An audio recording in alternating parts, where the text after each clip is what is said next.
Sí, la bienvenida ahora sí a Comunistas en la pantalla de Bravo TV. Son las 20:27.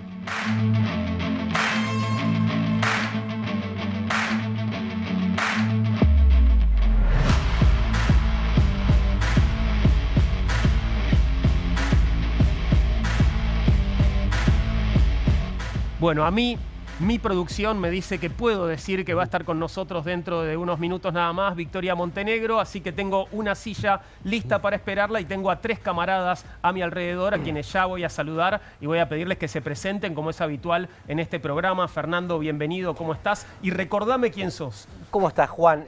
Fernando Rosso, periodista de izquierda, orgullosamente de izquierda y en un día como hoy más todavía. Muy bien, bienvenido, gracias por estar con nosotros. Andrés, ¿cómo estás? ¿Todo bien? Mi nombre es Sergio. Sergio, discúlpame. Tengo mucha gente, te pido mil disculpas. Sergio Está muy Zabalza bien, con es un nosotros. fallido, después lo vamos a interpretar, Sí. porque Sí. soy psicoanalista y espero hoy poder hablar de la imposibilidad de un duelo y por qué es necesario juntarse, abrazarse, si es necesario llorar, por algo que es imposible, que es precisamente hacer un duelo. Gracias, Sergio. Julián, ¿Qué buenas tal? noches. ¿Cómo Bienvenido están, también. queridos camaradas? Bueno, mi nombre es Julián Fava, me dedico a la filosofía, soy profesor universitario y hace algunos años, hace unos 10 años, tuve una beca, no lo conté hasta ahora, pero lo voy a contar, precisamente en Berlín, en el archivo Benjamin. Walter Benjamin es un filósofo que se ha dedicado, entre otras cosas, a pensar la memoria y a pensar la resistencia, ¿no? En momentos en los que le tocó vivir a él, que es alrededor de hace 100 años, en una Europa en la que había ascendido el fascismo, ¿no? Y había ascendido el nazismo en Alemania, ¿no? Digo, vamos a estar hablando de eso también, de este 24 de marzo, que conmemoria verdad y justicia, desde luego. Claro que sí, te tocó ya una Berlín que no tenía este muro, ¿no? No, Ya exacto, es una Berlín luego. unificada. Así es. Les voy a pedir a los 3 sus impresiones sobre la marcha de hoy, porque sé que los 3 estuvieron allí. Me interesa, bueno, todo, ¿no? Sus impresiones, pero también qué tan masiva la vieron, porque las imágenes que pudieron observarse desde drones, por ejemplo, hablan de una multitud realmente muy importante. Bueno, es difícil comparar año a año, pero viene siendo muy grandes las marchas. Sí, impresionante, realmente, siempre el 24 de marzo la concurrencia es multitudinaria. En este año, a mi gusto, fue mayor que otras veces y el tono, que desde mi punto de vista no es exactamente una fiesta porque está intentando reemplazar algo que es imposible porque estamos hablando de desaparecidos, pero el tono es de alivio, de reparación, de encuentro, de amistad, de esto que sostiene una democracia. Esto no se me ocurre a mí, aquí hay un filósofo, esto lo dice Aristóteles, la filía, la amistad. La amistad es lo que constituye una democracia y esta amistad es nuestra mejor arma. Fernando. Sí, hay detalles que uno que tiene cierta gimnasia de ir a movilizaciones que se va dando cuenta, ¿no?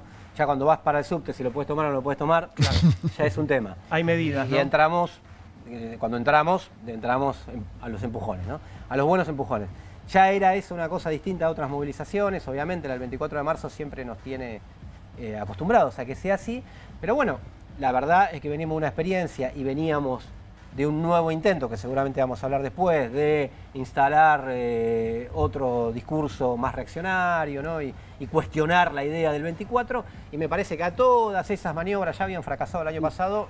Gran parte del pueblo argentino le respondió con contundencia, con calles masivas, que cuando no se puede cuantificar quiere decir que estuvo bien. Digamos, cuando no sabes si fue mucho o un montonazo, quiere decir que estuvo bien. Y también ahí la pregunta, me parece, es cómo se transmite una experiencia, ¿no? Y cómo se transmite una memoria. Digo, yo crecí, como tantos crecimos en democracia, y cuando, digo, perdón que sea autorreferencial, pero digo, esto es algo menor, pero digo, cuando hice el secundario, era la década del 90, los 70 habían quedado muy atrás, ¿no? Y parecía ser que eran parte casi como del siglo XIX. Y hubo una memoria de reparación, desde el punto de vista de la transmisión, precisamente, de una memoria histórica, de experiencias históricas que volvieron a poner en discusión los 70s y repararon con memoria, verdad y justicia desde el Estado, ciertamente, ¿no?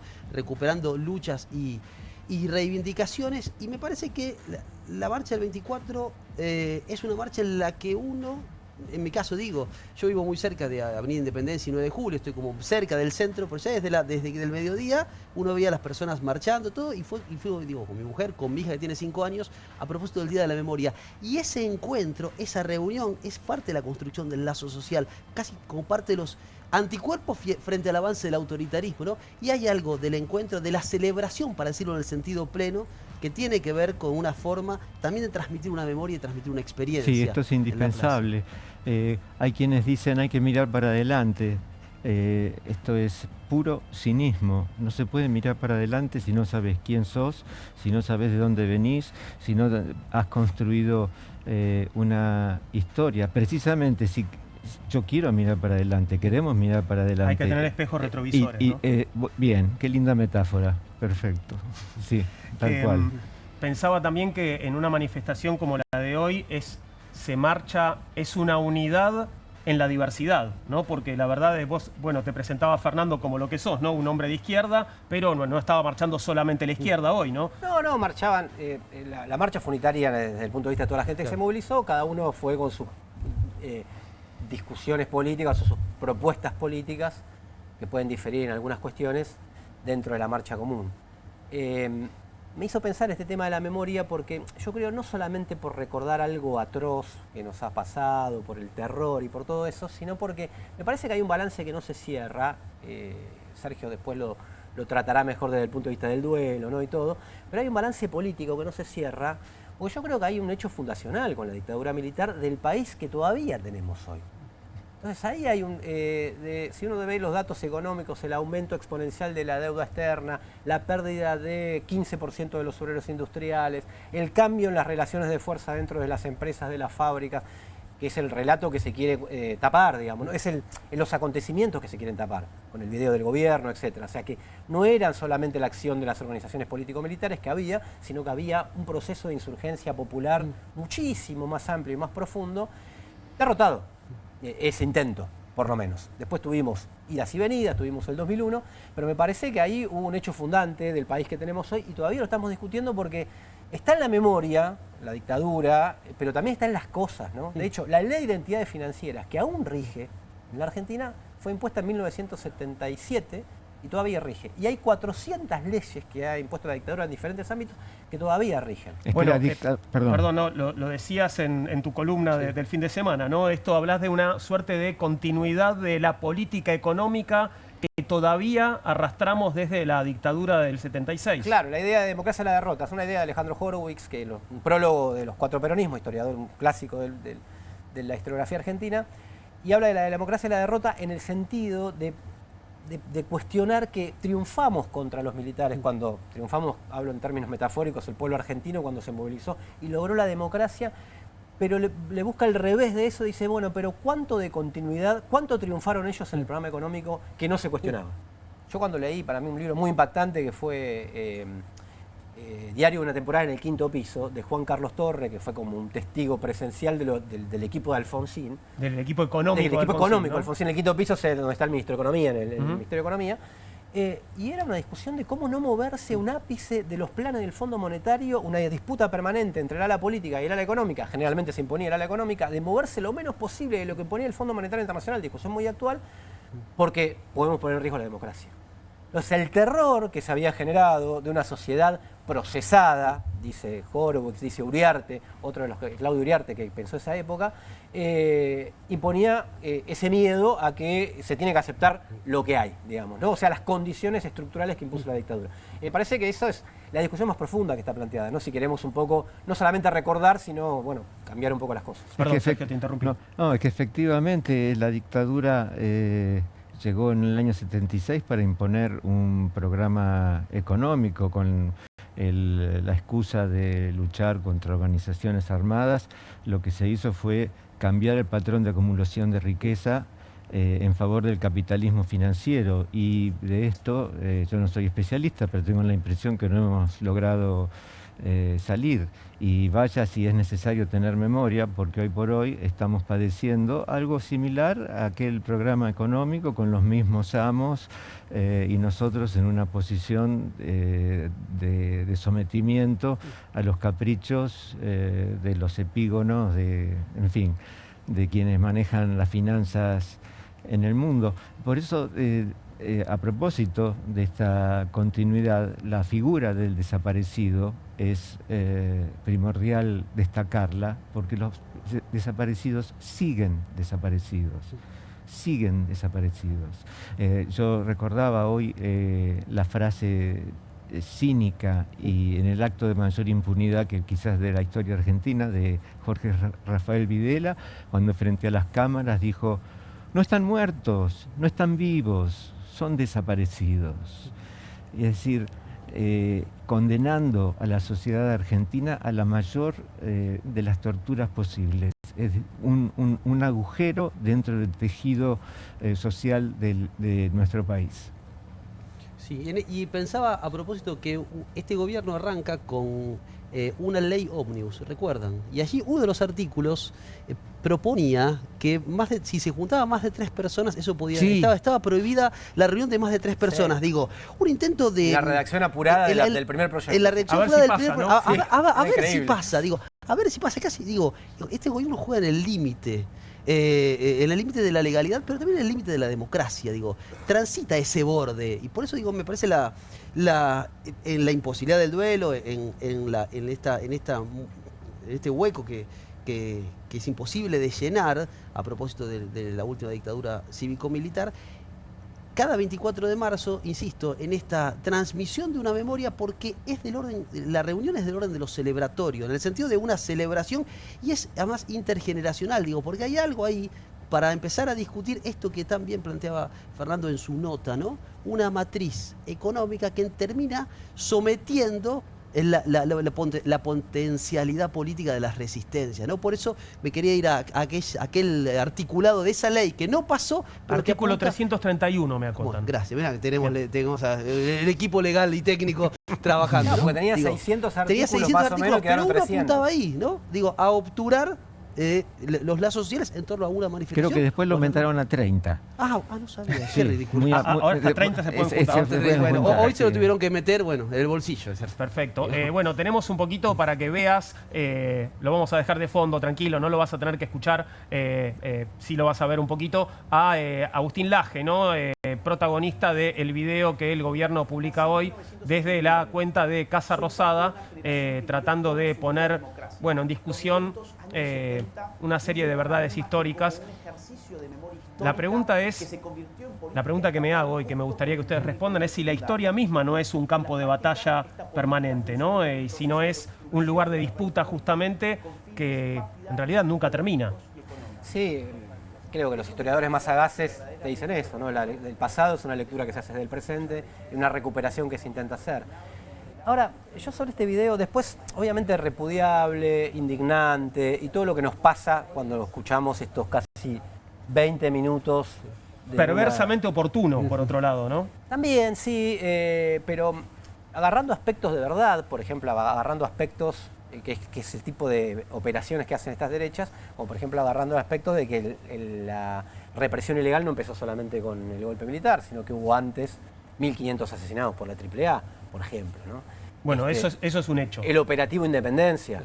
El operativo Independencia en Tucumán, claro. Sobre todo, también empezó antes, hecho por los mismos militares que después lo llevaron a grados extremos, ¿no? Entonces me parece que, ahora, sacando esas partes de indignación, a mí se me vino a la memoria una frase que es decir, si el enemigo se equivoca, no lo distraigas.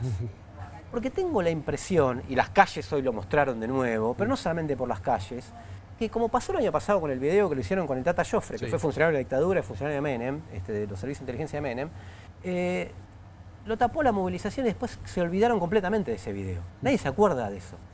Ahora le pusieron a un pibe más joven, pongamos, ¿no? A un influencer o a un intelectual, digamos, sí, es casi como el intelectual de ellos. De ellos, orgánicos de ellos. Es el tipo que viene supuestamente, y él se presenta como alguien que viene desde hace 10 años ya trabajando las ideas libertarias, ¿no? Por eso, pero a mí me da la impresión, sintetizando, cerrando con esto, que no lo votaron a Milei para esto. No. O una gran parte no lo votó para esto. digamos. Puede ser una batalla, perialar un sentido, pero no creo que esté ni el discurso de Davos, que fue uno de los grandes errores que tuvo, ni esto parte de lo que de ampliarse o de lograr que cale más allá de un núcleo duro que es el que lo apoya, ¿no? Lo conocemos. Llegó nuestra invitada de hoy y quiero darle la bienvenida a Victoria Montenegro. ¿Cómo estás? ¿Todo bien? Hola, ¿qué tal? ¿Cómo estás? Gracias por la invitación. No, gracias a vos. Y bueno, aunque todos te conocemos, te voy a pedir que te presentes para las cámaras de los comunistas aquí en la pantalla de Bravo TV. Bueno, yo soy Victoria, una de las nietas recuperadas gracias a la lucha de las abuelas de Plaza de Mayo. Soy hija de 2 militantes detenidos y desaparecidos, Roque Orlando Montenegro y de Hilda Torres. Obviamente estuviste hoy en la marcha y quiero que me cuentes tu impresión y cómo viviste la de hoy. Me imagino que estuviste en muchas hasta la de hoy y quiero que me digas qué notaste en particular en esta del 2025. Sí, bueno, estuve en muchas marchas desde que recuperé mi identidad. Esta fue especial, esta fue particularmente especial. La verdad es que estuve desde muy temprano y había como un sentimiento de mucha resistencia y de mucha necesidad de abrazarnos, ¿no? En la plaza. Sergio, ¿no? Mucho abrazo. Y es una sensación de que mientras íbamos transitando las calles nos íbamos haciendo fuertes, ¿no? Porque la verdad es que este último tiempo es de mucha brutalidad, ¿no? Es de mucho ataque y obviamente se da esto que, bueno, que de hecho pasa, se vio en el escenario, ¿no? Las madres están grandes, las abuelas están grandes. En este tiempo perdimos a muchas referentes, bueno, Norita, Lita. Y todos los 24 siempre obviamente movilizan y es una fecha que nos llevaba hasta hace muy poco tiempo a un encuentro de nuestra comunidad, ¿no? Como pensando esa historia que conmemorábamos para no repetir, pero hoy todo eso uno siente que vuelve a estar en disputa, ¿no? Entonces vos ves, yo vi muy poco la verdad del video, pero este ataque, ¿no? En mi caso, a la memoria de mis padres, que en el caso de mi papá tengo el cuerpo, en el caso de mi mamá ni siquiera el cuerpo, no es atacar a aquellos que no tienen voz para defenderse, atacás a aquellos de lo que ni siquiera me das la posibilidad de tener los restos para probar su existencia, ¿no? Entonces, bueno, esta crueldad de la que hablaba Sergio, ¿no? Sí, la imposibilidad del duelo como duelo. La atrocidad más grande que uno puede cometer. Quisiera decir algo respecto de la frase nunca más, que es una frase de lucha, pero que a veces es entendida como algo que ya está solucionado. Claro. Hay un psicoanalista, Lacan, que se indignaba cuando se daba por sentado que el holocausto era algo terminado. Y de ninguna manera. No, claro. ¿Por qué? Porque los seres humanos tenemos tendencias caóticas que, en fin, de alguna manera nos atrae la barbarie.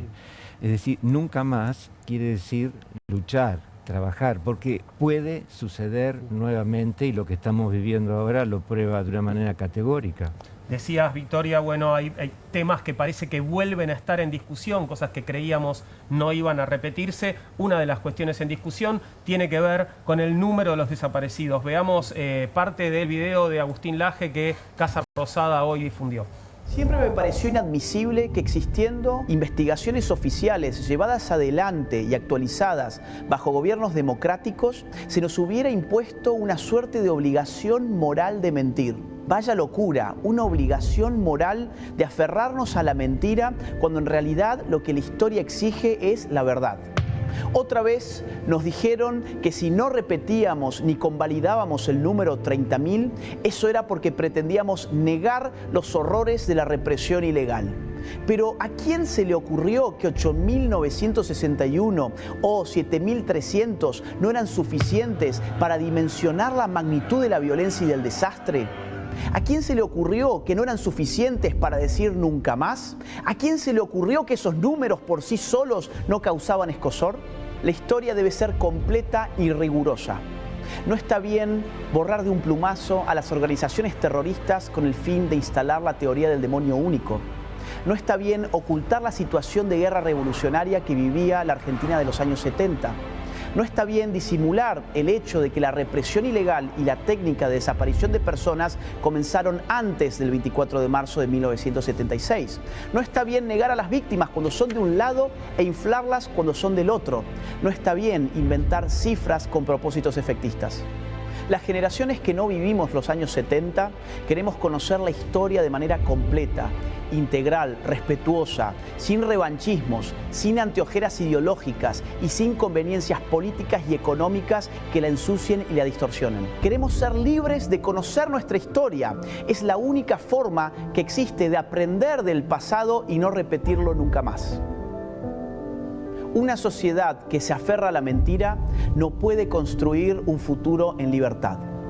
Este 24 de marzo rompamos con el relato impuesto. Ni por dónde empezar. En primer lugar, equipara, digamos, la violencia armada o la lucha de las guerrillas en nuestra América con el terrorismo de Estado, ¿no? La primera operación maniquea. Y por otro lado menciona algo que también que lo decía Fernando recién, ¿no? Digamos, una discusión en torno a la violencia de los 60s y de los 70s en Argentina habría que remontarla a la proscripción del peronismo, si uno quiere, al bombardeo de la Plaza del 55, digo. Es una discusión interesantísima, digo, para dar, quizás no el 24 de marzo, para dar, digo, o también el 24 de marzo, digo, pero como lo decía Fernando, ¿no? Me parece, digo, hay muchos niveles de análisis, digo, articulados del modo más perverso en este discurso, porque por otro lado coloca la cuestión de la reparación del Estado respecto de los familiares desaparecidos como una cuestión meramente economicista y económica, como un aprovechamiento económico, dice en otro pasaje del video. Digo, es siniestro este video, me parece, ¿no? Sí. Victoria, bueno, creo que no habías visto, ¿no? Mira, vi muy poquito. Lamento, te pido disculpas. No, vos sabés que me pasó, digamos, bueno, yo tengo 49 años, tengo más vida de María Sol, de mi identidad apropiada, que de Victoria. Entonces, digamos, no hay nada que me asombre. Sí, son muy burdos. Digo, si querés, el primer video estuvo un poco más producido, era un poco...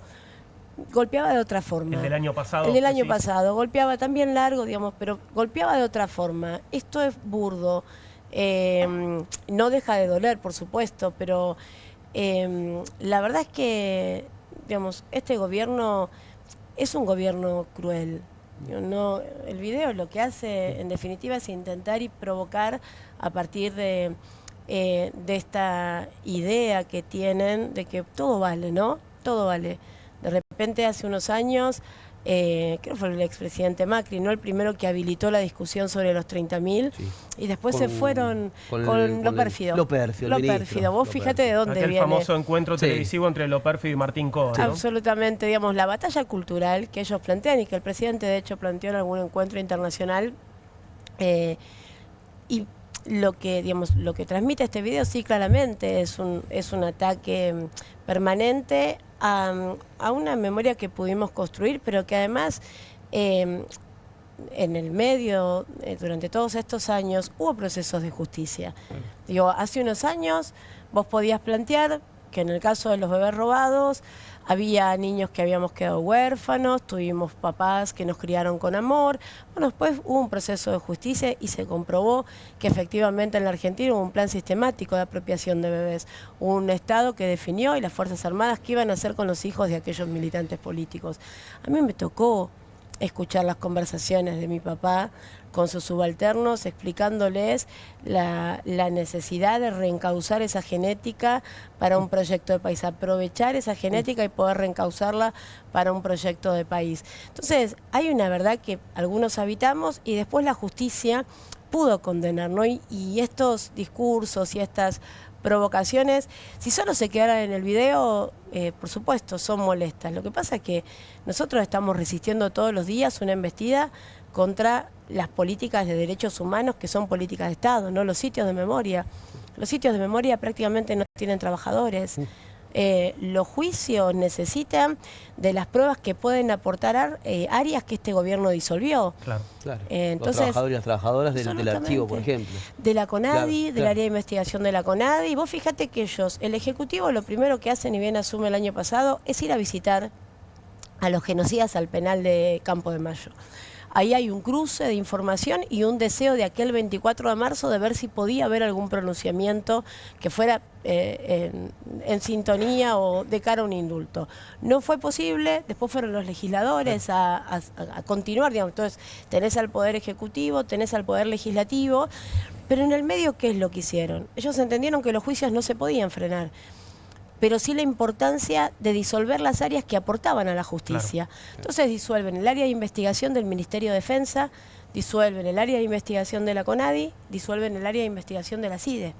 Entonces, vos fíjate cómo se trabaja para terminar o condicionar lo que es política de Estado que aporta al proceso de justicia. Lo cual demuestra que toda su pretensión de una memoria completa y de verdad es un absoluto disparate.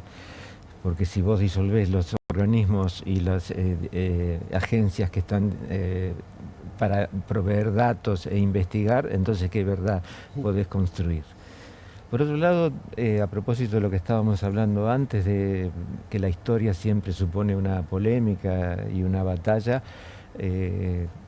nosotros hemos luchado, y muchos han luchado, para que alguien como Laje pueda hablar en libertad y pueda decir lo que piensa. La respuesta es una movilización como la de hoy, pero es cierto que alguien puede decir y opinar, y bueno, esto es parte de un régimen democrático. Te agrego un elemento de esto, agregado a otra arista, ¿no? Este muchacho tiene que responder todos los lazos que tuvo con los empresarios que hicieron el caso Libra. Bueno, pero es verdad, digo, porque la Fundación Faro, que la que preside, estuvo muy inmiscuida en esa cuestión. Y me parece que el video tiene muchas aristas, entre esas que él no es esto, es más que esto inclusive. Si uno lo escucha antes, digamos, en otros discursos, él tiene un discurso de un único demonio del otro lado, digamos, ¿no? Él estuvo educado por Nicolás Márquez, que es otro de los personajes que rodean a Milei. Biógrafo de Milei, ¿no? Biógrafo de Milei, mucho más directo, mucho menos que le molestaría, políticamente correcto, porque acá deja una nebulosa, sí, la violencia después siguió, habla de violencia en términos abstractos. Entonces me parece que hay algo ahí de limitarse para tratar de, como es la voz pública hecha con un video desde la Casa Rosada, para tratar de pelear cierto sentido común, que ciertas cosas todavía no la puede decir abiertamente. No puede volver, de todos los relatos que hubo de la dictadura, no puede volver al primero, que era la versión de Masera, digamos, ¿no? Del alegato de Masera y de directamente ganamos la guerra, perdimos la política, etcétera, etcétera. Después tiene otra arista para mí interesante, conectada con lo que decíamos antes, que es reescribir la historia política en términos de luchas de aparatos por fuera de contexto. Lo decía Julián, el término ¿qué pasó antes del golpe del 76? Hay discusiones inclusive en las cuales, por ejemplo, el libro de Mario O'Donnell sobre Aramburu, el crimen que dividió el país. ¿Está bien o hay crímenes previos que vienen dividiendo al país de hace mucho tiempo? Y segundo, reducir todo el proceso social de los años 70 a la acción de las organizaciones político-militares. Claro. Y me parece que eso es una operación para decir acá solo hubo una lucha de aparatos y no un proceso social mucho más profundo, que por eso tuvo la respuesta que tuvo, que no fue solamente militar, fue civil, fue eclesiástica y fue empresarial. Hay una responsabilidad empresaria que quienes lo estudiaron esto dijeron no es una complicidad, sino una responsabilidad, porque, no sé, en el Ingenio Concepción, en La Fronterita, en Acíndar, en Dálmines y en Astilleros Astarza, en Alpargatas, en Molino. ¿Estarían ahí los verdaderos jefes? No, ahí hubo acción común. De las patotas, de las fábricas, centros clandestinos en el caso de Acíndar, en el caso de Astilleros también, inteligencia común, pero recursos hay algo de comunes, los jefes que trae Juan, que viste, te devolví el fallido. Gracias, Sergio, sí, está bien, me lo merecía. No, pero te cierro con esto solamente, para ver cuál fue el carácter del golpe. Si uno mira eso y los resultados económicos, deuda, caída del salario, tiene un contexto. Se entiende un poco más. Claro. Sí, y lo que quisiera volver, perdón, Julián, porque quiero que vayamos por más voces, voces del gobierno. Ahí escuchabas a Agustín Laje, que de algún modo representa la voz oficial. Hay una voz que es oficial, pero al mismo tiempo dentro del gobierno es disidente, que es la de Victoria Villarruel, pero que hoy, bueno, es una figura clave, ¿no? Porque es la representante de algún modo de lo que llamamos partido militar alguna vez, ¿no? Me voy a parar para leerlo porque es muy largo. Ustedes quieren que lea todo esto, lo voy a leer. No me gusta, prefiero leer cosas más lindas, pero voy por acá. Hoy recordamos una fecha que marca una época trágica para todos los argentinos, dice Victoria Villarruel, la interrupción del orden constitucional fogoneada por organizaciones armadas como Montoneros y el ERP, quienes agredieron con saña al gobierno democrático elegido por los argentinos. Quiero subrayar esto, ¿no? Las organizaciones armadas fogonearon la interrupción del orden constitucional. Los terroristas amnistiados en 1973 continuaron desafiando a la nación argentina, atacando unidades militares, asesinando civiles, poniendo bombas y pretendiendo partir nuestro país al focalizar el conflicto en Tucumán. La decisión de una presidente constitucional y sus fuerzas armadas impidieron que se completara el asesinato del 1.000.000 de personas prometido por el terrorismo marxista con el objetivo de instalar una dictadura interminable como la cubana. Aquí, una vez más, el respaldo o el rescate de Estela Martínez de Perón, ¿no? Continúo. El 24 de marzo de 1976 comenzó un gobierno de facto que se extendió hasta 1983. Todo esto hace casi 50 años. Absolutamente todo lo sucedido en ese periodo fue juzgado y castigado con una visión sesgada de la realidad de los hechos. Sin embargo, en estas largas décadas, la memoria ideologizada reemplazó a la historia, convirtió a los uniformados en los únicos responsables y a quienes integraron las organizaciones armadas terroristas en víctimas. En los últimos 25 años, sigue diciendo Victoria Villarruel, la vicepresidente, estuve con civiles indefensos sin ninguna asistencia del Estado, vi a hijos y nietos suicidarse ante la impunidad de Montoneros y el ERP, vi a familias de policías asesinados sobreviviendo en la pobreza mientras sus victimarios se enriquecían. Vi a funcionarios que habían sido miembros de estas orgas cobrando millonarias indemnizaciones. Vi lágrimas e impotencia ante una política estatal que a los civiles y militares asesinados los eliminó de las páginas de la historia porque su sola presencia denunciaba los delitos sin justicia. Casi 50 años después, seguimos en una sociedad partida, llena de antagonismos como en los 70. Por eso, en este 24 de marzo, mis pensamientos son: para las víctimas del terrorismo que siguen esperando que el Estado las incluya y repare. También pienso en quienes cumplieron órdenes con convicción de que sus actos eran en defensa de la patria y que siguen siendo perseguidos y mantenidos prisioneros durante muchos más años que los jefes que impartieron las órdenes y decidieron la estrategia. Y también pienso en aquellos, al final, ¿no?, que sufrieron abusos por parte del Estado. Aprendamos de nuestra historia, cerremos las heridas que siguen abiertas, empecemos a vivir el presente y construyamos un futuro para todos. Dice Victoria Villarruel, que tiene, para ilustrar el tuit, la famosa tapa de Clarín de la mañana, ¿no?, del golpe del 24 de marzo de 1976, que decía: nuevo gobierno. Bueno, una de las elipsis más maravillosas de la historia del periodismo argentino, ¿no? Recién decía Victoria Montenegro respecto de el nivel burdo que tienen estos pronunciamientos, y porque habría que recordarle a la vicepresidenta que si hubo culpables en las organizaciones armadas, no pudieron ser juzgados porque están desaparecidos.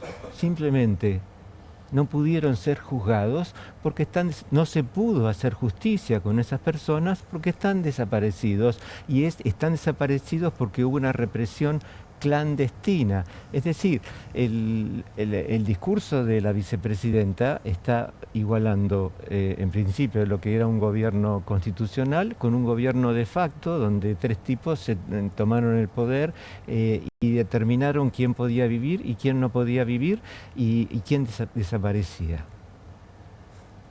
También en este video del que veíamos un fragmento, ¿no? En este video que me tomé el trabajo de ver esos 20 minutos, digo, no aparecen cuestiones como, o palabras como, conceptos como terrorismo de Estado, no se habla de la apropiación de bebés, no se habla de los vuelos de la muerte, no se habla de la cuestión económica que trae Fernando, de la continuidad económica. Cuando se hace un contexto de América, es un contexto burdo, absolutamente falaz, sesgado, burdo, como decía Victoria recién, ¿no? Países y siglas. Exacto, absolutamente, ¿no? Digamos, el operativo Cóndor tampoco está. El operativo Cóndor tampoco está, ¿no? Absolutamente, ¿no? Hay un contexto de lo que pasaba en esa época. Yo la verdad es que no lo había leído el tuit de Victoria. Digo, y plantear esto, ¿no? En mi caso y el mío representa cientos de casos Digamos, mi mamá tenía 18 años, mi papá tenía 20 años, yo tenía más o menos 2 semanas de vida. Ingreso una patota del ejército a casa y a cargo de un coronel, Hermann Tetzlaff, y a partir de ese momento los 3 desaparecemos. Aparezco a los 25 años como la hija, como María Sol Tetzlaff, como hija de ese coronel del ejército. Y del mismo coronel que participó del jefe del operativo que nos secuestra a mis papás y a mí. Y muchos años después, mi apropiador me dice que mis papás mueren la noche que hubo un enfrentamiento.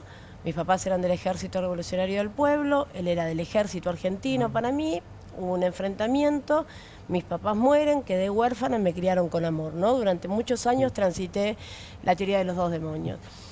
Hasta que el equipo argentino de antropología forense identifica los restos de mi papá en Colonia, Uruguay. Mi papá no murió la noche del operativo, a mi papá lo torturaron, le rompieron los huesos, lo castraron, lo ataron a un bloque de hormigón y lo tiraron vivo al Río de la Plata. Lo que plantea la vicepresidenta es que había personas que en su juramento a las fuerzas con convicción torturaban. Claro, y me que creían que lo hacían para servir a la patria. Entonces, ¿cómo salvas a la patria torturando a una persona, despojándola de toda humanidad, arrojándola al río, arrojándolos vivos al río, robándose a su beba? En nombre del Estado argentino. En nombre del Estado argentino, robándose a su beba, formateándola para que nunca jamás pueda ser ella misma. Digo, y hasta el día de hoy, 49 años después, yo sigo buscando los restos de mi madre. Digo, y mi caso se replica por, lamentablemente, cientos o miles de hijos que buscan los restos de sus padres. Entonces uno no es revancha, no es odio. Hoy los represores que están, los pocos, porque la verdad son muy pocos los que están en la cárcel, la mayoría está con arresto domiciliario, tienen todas las garantías, todos los cuidados que mis padres no tuvieron. Y queremos que así sea, en respeto de la democracia. Tienen una deuda no con las víctimas, no solo con nosotros, porque a mí nadie me va a devolver los 25 años que estuve apropiada, la vida que no viví, no poder disfrutar de mi familia, de mis abuelos, crecer con la que debió ser mi vida. Ni me va a devolver a mis padres. La justicia lo que nos garantiza es que no vamos a repetir esta historia. Entonces la memoria es justamente este anticuerpo como sociedad. Nosotros venimos y decimos, todo este dolor que nos impusieron, nosotros lo ponemos, lo aportamos a esta sociedad para que nunca más le pase a nadie. Proceso de justicia para que lo que nos hicieron a nosotros no se lo hagan nunca más a nadie, ni a los que piensan distinto. Planteabas que está muy bien que se pueda, ¿no? Que se pueda pronunciar, sí, en sus redes sociales, pero no en representación del Estado, porque fue el Estado el que nos torturó, el que nos desapareció, fue el Estado el que se robó los niños. Hoy la voz del Estado es esta. Hoy el Estado no puede desconocer lo que el propio Estado hizo. Los funcionarios, yo circunstancialmente soy legisladora, estamos de paso. Pero el Estado hay que fortalecerlo, la democracia hay que fortalecerla, las instituciones hay que fortalecerlas. Entonces me parece que hay corrieron tanto el nivel de lo absurdo, entonces no importa si es verdad o no es verdad, no importa si uno está parado enfrente tuyo, tenés que explicar por qué tu nombre, por qué tu historia, por qué tu vida. Hay que ver si sos tan hija. Bueno, pero si tus papás eran militantes, bueno, algo de culpa había. Entonces yo tenía 13 días, 15 días. Recién fui persona cuando me bautizan en Campo de Mayo. Me lo dice mi apropiadora. No, me sacan de mi casa, pasamos por Campo de Mayo, voy a la Brigada Femenina de San Martín, por la que pasamos más de 50 niños, 50 bebés. Me retiran de la Brigada Femenina de San Martín. Vayamos imaginando, poniendo en el mapita, como decía mi apropiador, todo este despliegue en un solo operativo. Me retiran de la Brigada Femenina de San Martín, le ofrecen las monjas, vos hablabas de la complicidad, le ofrecen las monjas de una congregación de Morón a mis apropiadores un varón rubio que iba más al tono con la pareja. Me lo cuenta mi apropiadora, un varón rubio de ojos claros que va más al tono con la pareja. Me sacan de la comisaría, mi mamá me dice, dejamos toda tu ropa, no queríamos nada que te recuerdo el pasado, te bautizamos en Campo de Mayo y te hicimos persona. De eso se trató la dictadura cívico-militar. Nosotros no éramos, nuestra sangre estaba maldita y sucia y no éramos personas hasta el momento en el que ellos nos tomaban y nos reencausaban. Pero hoy también hay personas que no son personas. Pablo, que gracias a Dios ahora está mejorando, rompieron el cráneo. Y la primera respuesta de la responsable del operativo fue: no hay una persona herida peleando por su vida. Es militante. Es un militante. Sí. Es un militante, no es una persona, es un militante. Estuvo presente en la marcha hoy, ahí estamos compartiendo la bandera que lo hizo presente, ¿no? Justicia por Pablo Grillo. Hoy también estuvo allí en la plaza. Pablo Grillo, le mandamos un abrazo y esperamos que siga recuperándose. Escribió, También, ¿no? Escribió en un papel que colgó, familiar, creo que colgó en las redes sociales, que le preguntaron si sabía por qué estaba, quién era y por qué estaba ahí. Y escribió Pablo 2 veces y abuela. Hablando de abuela, tenemos el discurso de Estela de Carlotto. En realidad no vamos a escuchar ahora el discurso, sino que vamos a escuchar un momento en el que Lautaro Maslin de C5N la entrevista y le pregunta justamente por el video que publicó hoy Casa Rosada. Escuchale, míralo. Que publicaron en Casa Rosada, hablando de la verdad completa. No lo vi, no lo vi, lo quisiera ver, justamente. Hablan de verdad media, de grupos terroristas, de completar la verdad, de la teoría de un solo demonio. Bueno, los que hacen esto son mentirosos, malas personas, y la verdad habría que juzgarlos y meterlos donde tienen que estar. Cuando mienten de cosas tan serias, creo que están cometiendo un delito muy severo para la sociedad, que no entiende, capaz que cree en eso, y entonces está en una Argentina que no es la cierta. Yo creo que nosotros tenemos que seguir en lo que podamos, por supuesto, somos respetuosos, pero también esperamos que nos respeten. El gobierno no nos respeta, el gobierno nos humilla, nos ofende, y bueno, pero lo votaron. Entonces en esa cuestión hay que estar firmes de que cuando una persona, más que votar al país, está entregándolo, hay que ver qué pasa. ¿Hay diálogo con el gobierno? ¿Te sentarías con el presidente Javier Milei? No, ninguno. No hay diálogo, y sí, me sentaría, porque con todos los presidentes hemos hablado. Es imposible.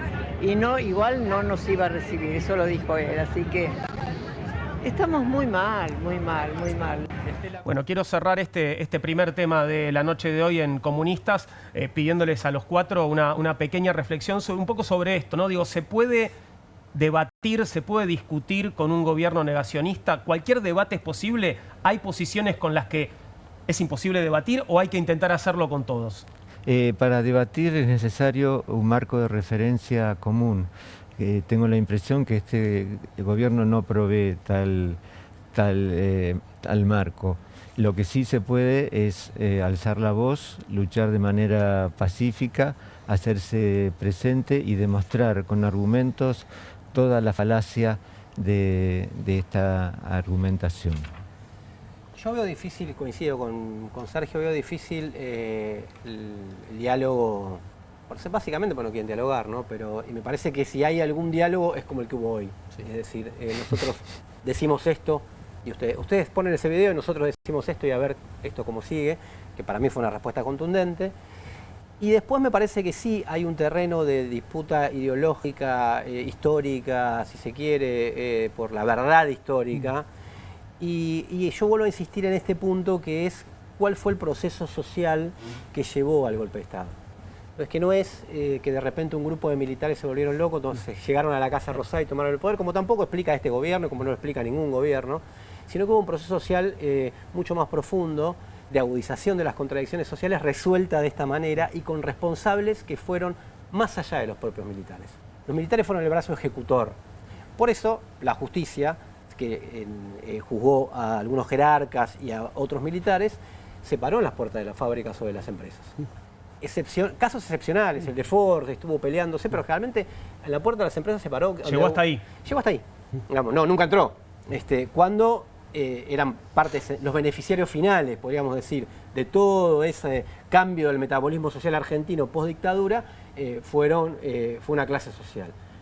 Y los más golpeados, las organizaciones político-militares en 1975 estaban prácticamente diezmadas, y lo que hubo, pero vale repetirlo porque se vuelven a pasar estos videos, está estudiado, el 60-70% de los desaparecidos fueron empleados o trabajadores o trabajadoras o hijos de trabajadores o estudiantes. Por lo tanto, el golpe no tenía nada que ver con las organizaciones político-militares, lo digo así en general, sino que tenían que ver con una política reaccionaria de resetear el país que iba mucho más allá de eso. En todo caso lo podían haber usado como excusa y lo previo al golpe tenía una expresión en las organizaciones político-militares, que efectivamente su accionar político-militar no es lo mismo que la del terrorismo de Estado, pero no era solo eso. O sea, desde el cordobazo, el rosariazo, el villazo, el mendozazo, para decir, hasta junio y julio del 75, había un proceso de insurgencia popular que contra eso vino el golpe. Y me parece que, bueno, esa sí es una pelea, porque esta gente ha corrido tanto.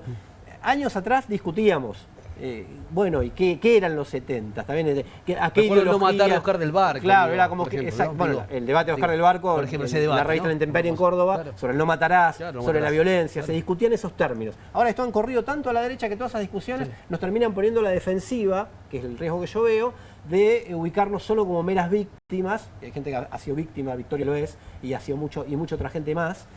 Pero me parece que hay un debate político en esto, de la reivindicación política del militante, del combatiente, y cuando digo esto no digo el combatiente solamente armado, sino el combatiente de lo que tenía mucho la sociedad argentina, que en los años 70 eran un montón. Sí. Y hace un ratito, cuando comenzaba el programa, yo cité a Walter Benjamin, ¿no? Este filósofo judío alemán, ¿no? Que antes de morir, perseguido por el nazismo, escribe unas tesis de filosofía de la historia, ¿no? Que se conoce como tesis de filosofía de la historia. Y allí en una se pregunta, ¿qué significa conocer el pasado? Dice, conocer el pasado significa apropiarse de un recuerdo tal como fulgura en el instante de un peligro, ¿no? Apropiarse de ese recuerdo tal como fulgura en el instante de un peligro. Bueno, y ese peligro acecha tanto al pasado, tanto efectivamente a las memorias, ¿no? Digo, escuchamos a Victoria aquí, ¿no? Como precisamente a los herederos de esa memoria, tanto como al presente, ¿no? Me parece que lo que está en discusión también en parte es eso. Si se quieren efectivamente apropiar de la historia y reescribir la historia, aunque coincido con lo que decía Fernando y con lo que decía Sergio, digo, el pueblo argentino en su gran mayoría, digo, le da una respuesta contundente a estos intentos de apropiación, pero van por precisamente. Lo que trajiste recién sentido. Es importantísimo, porque ese instante de peligro es la señal del trauma, de lo cual no queremos saber nada. Existe algo que se llama la pasión por la ignorancia, que es la pasión mayor de que padece el ser hablante. Y acercarnos allí, investigar y demás, corremos el riesgo de ese instante de peligro. ¿Por qué? Porque nos estamos acercando al trauma. El trauma de hoy de la sociedad argentina, sin duda, es el terrorismo de Estado que padecimos en esos años. Es decir, que no es fácil acercarnos allí, hay mucho dolor imposible de tramitar, porque son desaparecidos, no son muertos, el duelo no es posible, pero está esta bienvenida recurso de juntarse, de abrazarse, como bien señalaba Victoria, porque el duelo tiene, o algo que hace las veces de duelo, tiene la característica de ser algo íntimo que se hace en público. Vos invitás a un velorio, pero es algo íntimo, pero lo compartís. Claro, confirmamos que estamos, ¿no? Que estamos acá. Estamos claro, acá que estamos juntos. Y estamos haciendo memoria. Claro.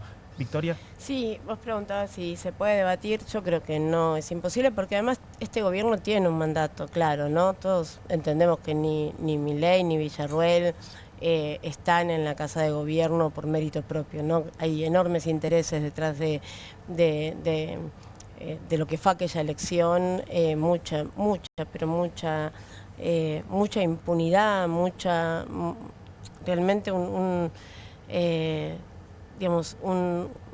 me parece que todo un trabajo que todavía no terminamos de identificar, pero que claramente es obsceno, ¿no? Un poco de aquellos intereses que se fortalecieron después de la dictadura cívico-militar. Y vos sabés que a mí me pasa algo, cuando vos hablas con los chicos en las escuelas, ¿no? Y planteás la importancia de la memoria, de lo que pasó en la dictadura. Por supuesto están los 30.000, están los bebés robados, pero cuando le preguntás por qué pasó, ¿por qué desaparecieron personas? ¿No? Y me empieza a la inteligencia previa, bueno, a desarmar lo que había detrás de cada operativo. Y los chicos mayormente no saben responder por qué, ¿no? Bueno, porque se enfrentaban. Y ahí es donde justamente esto que que se pierde justamente, se pierden estas lógicas de confundir todo el tiempo y de desordenar la historia, tiene que ver con el modelo económico de país que instalaron, no solo en la Argentina, sino en toda América Latina, ¿no? El Plan Cóndor y las empresas que se enriquecieron enormemente y que nunca rindieron cuentas de lo que hicieron en la época de la dictadura. Bueno, esos mismos intereses económicos financiaron la campaña de Milei y de Villarruel, y ellos claramente tienen un mandato desde el primer día.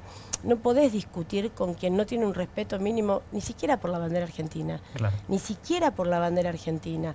No te hablan de la patria, no te hablan del pueblo. Juan José de San Martín. Bueno, no, además, íbamos a volver a eso en un ratito. Lo que pasa es que te llevan, lamentablemente, hay una cuestión en la que uno una vez puede reaccionar, un error, no, es adrede.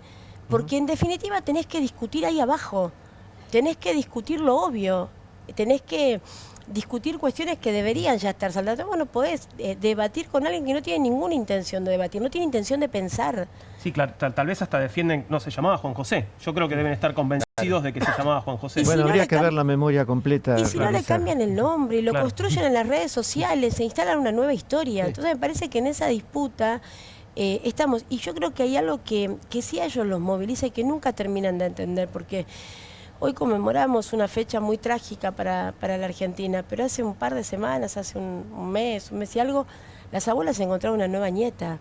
Entonces, si bien el Plan Cóndor se sucedió en toda América Latina, nosotros somos los únicos que fuimos capaces, con nuestros organismos de derechos humanos, de generar herramientas que al día de hoy siguen aportando al proceso de justicia.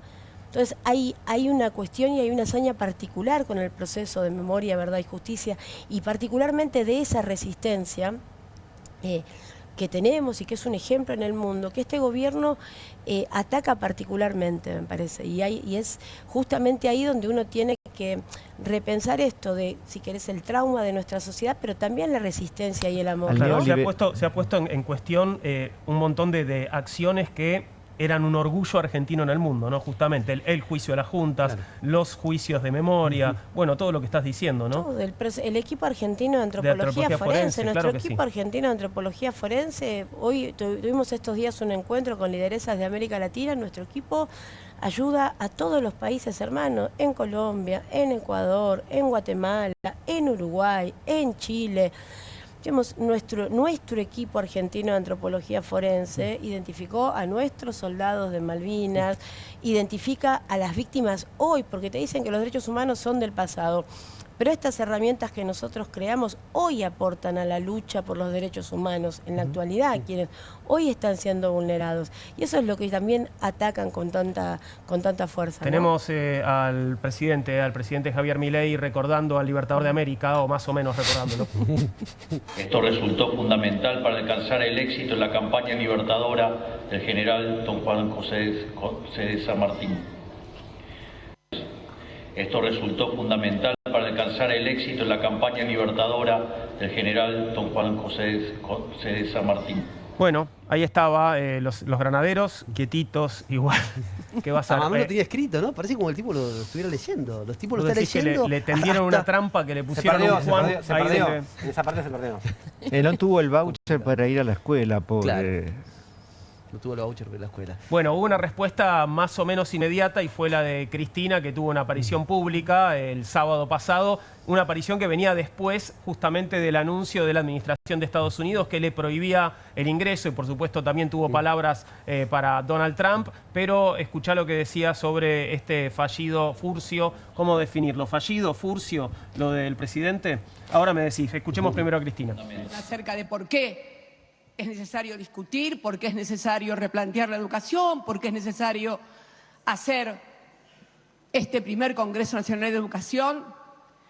Creo que el hecho de tener un presidente que no sabe cómo se llama San Martín y que ayer lo llamó Juan José de San Martín ya justifica la realización de un Congreso Nacional de Educación. Sin lugar a dudas. Casi muero de espanto.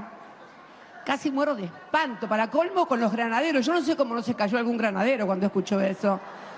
Fue con motivo de conmemorar el aniversario, un nuevo aniversario de la creación del cuerpo del Regimiento de Granaderos a Caballo, emblema, insigne del Ejército de Liberación Nacional, cuando el Ejército era de Liberación Nacional, porque hubo un Ejército de Liberación Nacional. Ahora sí, Sergio. Sí. Concederle a Javier Milei la posibilidad de generar un producto del inconsciente creo que sería, como decía Borges, una metáfora arriesgada. Me parece que es simplemente ignorancia brutal. Sí. Pero también hay algo ahí que no es casual que se equivoque con San Martín, porque San Martín se monta al dispositivo de nuestros próceres a partir de operaciones políticas, entre ellos el general Perón. Durante su presidencia, su primera presidencia, 1950, es el año de justa, libre y soberana. El año que se rememoran algunas grandes conquistas de esos años y se coloca San Martín dentro de ese panteón. Digo, estaría mucho más cómodo. Seguro que el de Roca no se lo quiere. Con Roca seguro que con Roca Milei no se confunde. Seguro, bueno, con Alberti lo tiene como gran prócer. O sea, ¿no? le habrá dicho Juan Domingo San Martín. Yo le hubiera dicho Juan Domingo San Martín. Está ahí, totalmente. Si me puedo Está el sumar antiperonismo. A esta impunidad que tenemos para girarnos de analizar un error de Milei. Pero a mí me da la impresión, lo conversaba hace poco con Pablo Semán, que ha estudiado mucho el tema de las derechas, ¿no? A mí me da la impresión que, y tiene que ver con este error, el modelo que tiene Milei internacionalmente, como fue Thatcher en su momento, que es en quien se referencia, como es Donald Trump ahora en los Estados Unidos. Recordemos que dijo que es admirador de Margaret Thatcher. Muy admirador de Margaret Thatcher. Pero Thatcher tenía algo más orgánico con la sociedad inglesa, de su memoria del imperio, de su recuerdo de que ella venía de una clase media baja y apelaba a determinados valores nacionales que eran parte de la sociedad inglesa.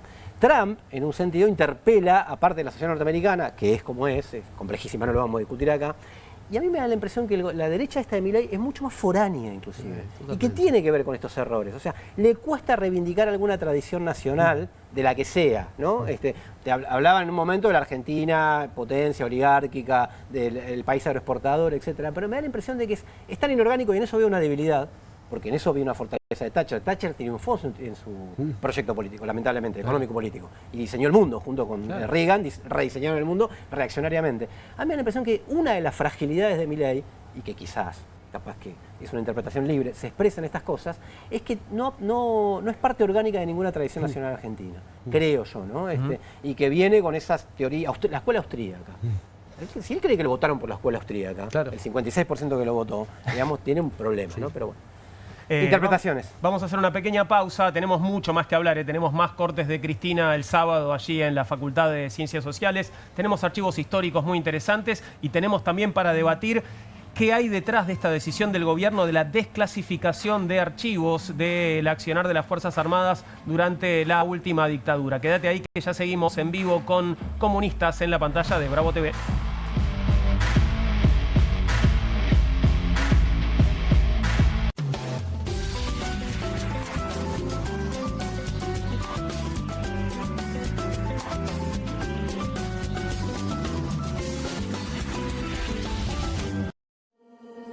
QR, con la conducción de Paulo Caruso y gran equipo. La síntesis del día para un público que valora el periodismo crítico. QR, de lunes a viernes a las 22 por Bravo TV. Con movimientos circulares. Tu rutina de skincare te debe traer muchos seguidores, pero este baño te los quita. Pero si yo ya limpié mi inodoro con Harpic. Sí, pero te falta el resto de las superficies. Necesitas el Harpic Baños. El rojo, que saca manchas difíciles, desinfecta y deja impecable tu baño. Para cualquier desafío que te dé el baño, nada mejor que Harpic. Tiene las nuevas Mogul Jelly Beans. Ah, vos querés las nuevas Mogul. Jelly Beans. Sí, las... Jelly Beans. Esas. Me las das. Obviously. Nuevas Mogul Jelly Beans. Pedilas como quieras, pero probalas. ¿Qué hacen tus manos por tu familia cada día? Nos llevan, nos traen, nos alimentan y cuidan de quienes más amamos. Hacé algo por ellas también. Espadol es el único jabón con el poder antibacterial de Espadol que protege tus manos y a tu familia. Recomendado por la Sociedad Argentina de Medicina. Porque solo Espadol es Espadol. Llegaron las nuevas galletitas Kofler. rellenas con el sabor único de Bonobón y el más delicioso chocolate Kofler. Tentate con lo último en galletitas. 1, 2. Bueno, dale, arranca. ¡Pará! ¡Mike! ¿Van a hacer el video con el inodoro con manchas de sarro? Pero si siempre uso lavandina. Eso no lo remueve. ¿Por qué no probás limpiando con Harpic? Que llega a los rincones más difíciles eliminando por completo el sarro y desinfectando. ¡Vamos! Para cualquier desafío que te dé el inodoro... Nada mejor que Harpic. ¿Te sentís con poca energía? ¿Te despertás cansado y te cuesta moverte durante el día? ¿Te gustaría verte y sentirte más joven? Ahora podés con el nuevo Hurricane Juicer. La forma más rápida, fácil y saludable de obtener jugo fresco en segundos. Solo poné la fruta y con un solo toque la acción giratoria de alta potencia de Hurricane hace jugo 100% fresco, lleno de vitaminas, minerales y nutrientes. Súper compacto, ocupa el espacio de una taza de café en tu mesada. El secreto, el cono de extracción de alta potencia de Hurricane que gira 500 revoluciones por minuto. Así que no importa qué fruta sea, obtenés jugo 100% puro. Olvídate de exprimir y colar, con Hurricane es fácil. Solo agrega la fruta y presiona. Ahora podés tener limonada fresca en segundos o jugo de manzana casero para la familia. Tomar jugo cada día nos da la energía que precisamos. También es ideal para aderezos riquísimos, marinadas, cócteles y más.